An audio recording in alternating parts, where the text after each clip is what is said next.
So we have surpassed 700,000 trained. It's that we know of, right? We know of. Not everyone gives us their numbers. So it's 700 and almost 703,000. We know it's a lot more. We know we don't get all the numbers, but it's still a tremendous, tremendous milestone. We're very, very proud of it. Jim Ostrich on our team leads the training, but we all participate. Katie has been with us, who is on the line with us today, is been instrumental with that as well. So congratulations to Jim and Katie and all of us here who have participated in the training, and we so much appreciate the partners. But we're not done. We're not done yet. We have a long way to go to make sure that everyone that's boots on the ground is trained. So with that, we'll go to the next slide.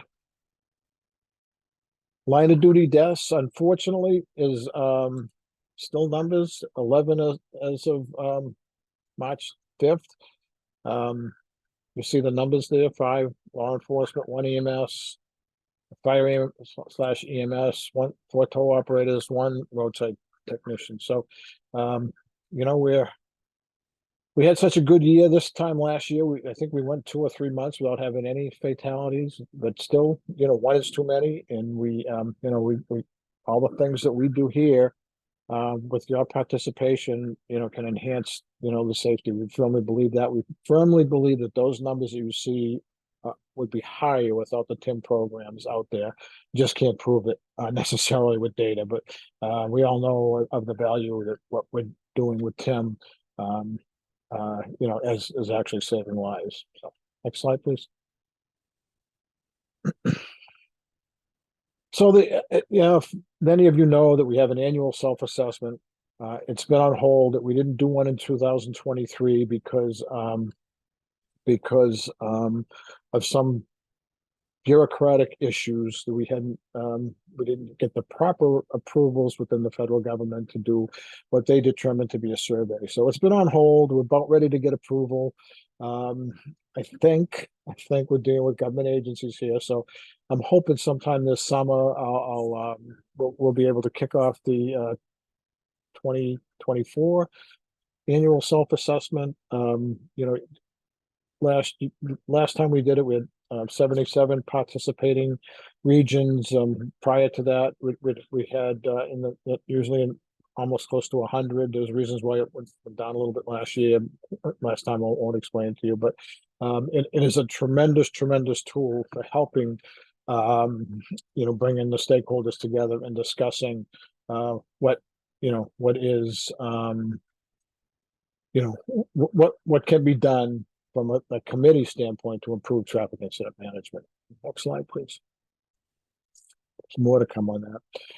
Just a reminder, next generation TIM technology for saving lives is still out there. We're still working on it today. During the Talking TIM, we're always trying to, next slide, please. We're trying to feature next generation TIM technologies. And today, what we're going to be talking about would be advanced warning, where that would be Marcus, and new unmanned aircraft system for TIM, which will be Owen.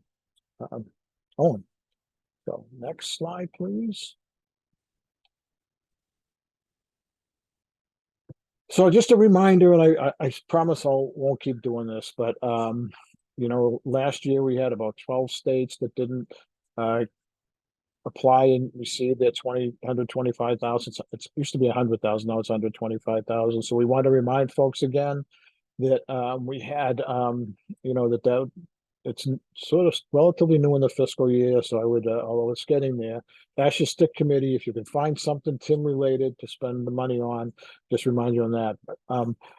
But, yeah, so there's just some ideas. I won't read it to you, but ideas for the fiscal year 24 technology. Next slide, please. Yeah, of interest is this aid demo grants, we call them, and those are up to $1 million. There's limited funding, so it's not unlimited, but it is It is available, and we just recently received 2 proposals for fiscal year 2023 that are TIM related. I can't go into it any further because I don't know if they'll be approved or not. We recommended that both be approved, and Jim Ostrich and I were on the panel, and there's a good chance. But so these were some innovative approaches. They were related to EDC, the EDC technologies, and you'll see the deadlines. So there's a notice of intent deadline, April 16th, which is fast approaching, and then May 28th. It's a little bit more, takes a little bit more effort to submit that application. There's someone in your agency that knows how to do grant applications, and those would be the one to talk to if you had an idea to use for that funding. Next slide, please.